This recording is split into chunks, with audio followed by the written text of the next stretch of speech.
ထွေကကလေးငယ်ကိုတပ်ဖြတ်တဲ့တရင်ကိုတင်ဆက်ပြတော့မှာပဲဖြစ်ပါတယ်တောင်ကြီးမြို့တွင်လေးနှစ်ရွယ်လင်ပါတာကိုမိထွေဖြစ်သူကရိုက်နဲ့လေပြင်းတပ်ပြီးအလောင်းဖြောင်းမှုဖြစ်ပါတယ်တရင်ကိုချင်းမြတောင်ပိုင်းတောင်ကြီးမြို့တွေဘာမှမတိအသေးတဲ့လေးနှစ်ရွယ်ကလေးငယ်တူကိုမိထွေဖြစ်သူကရရဆက်တပ်ဖြတ်ပြီးအလောင်းဝဲထားမှုကိုမေလ10ရက်နေ့ကဖြစ်ပွားကြောင်းသိရပါတယ်ဖြစ်စဉ်ကတော့ဖြစ်ပွားတဲ့နေရာမှာတောင်ကြီးမြို့ရွှေတောင်ရက်ကွက်နယ်မြေ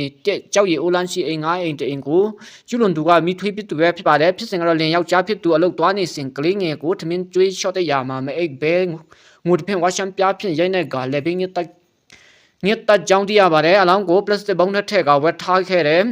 လူတိုက်မှုကျူလွန်ပြီးနောက်တည်ဆုံးသွားတဲ့ကလေးအလောင်းကိုဆလာအိတ်ထဲထည့်ကအိတ်ခန့်တွင်းရှိဝဇာထည့်သည့်ပလတ်စတစ်ဘုံထဲ၌ဝဲရွယ်အလောင်းဖြောက်ရန်ကြံစီကြောင်း၎င်းကဝန်ခံထွက်ဆိုထားပါတယ်ရက်ကွက်ရုံတွင်စစ်စစ်ရာမလူတိုက်မှုပေါ်ပေါက်ဒါကတော့ကလေးကိုမတွေ့ရတဲ့ဖြစ်မွေးစားထားသည့်အိမ်ရှင်မျိုးသမီးကမင်းမြန်းရာမှာအဲ့ဒီမျိုးသမီးကရေရာမဖြေနိုင်ခဲ့ထိုကြောင့်အိမ်ရှင်ဖြစ်သူကရွှေတောင်ရက်ကွက်အုပ်ချုပ်ရေးမှူးရုံးတို့အကြောင်းကြားပြီးလင်မယားနှုတ်ကိုခေါ်ယူစစ်ဆေးရာမှာအမှုမှန်ပေါ်ပေါက်ခဲ့ခြင်းဖြစ်ပါတယ်မိထွေးကရက်ဆက်တလို့အဖေအရင်ကဘာသာသမီးအရင်ကိုမဟုတ်တလို့ပဲလို့ကလေးလေးကတနာပါတယ်ဟုရွှေတောင်ရက်ကွက်နေတူကရင်ဖွင့်ထားပါတယ်ဥပဒေ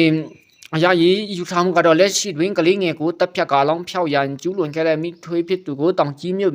မှရဲစခန်းတွင်ရာဇသတ်ကြီးပုံမှ300နဲ့200တက်ဖြင့်အမှုဖွင့်ဖန်ဆီး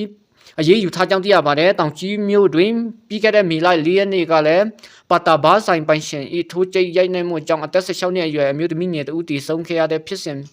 လက်ဖြစ်ပွားခဲ့ကြောင်းသိရပါတယ်အားလုံးကိုကျေးဇူးတင်ပါတယ်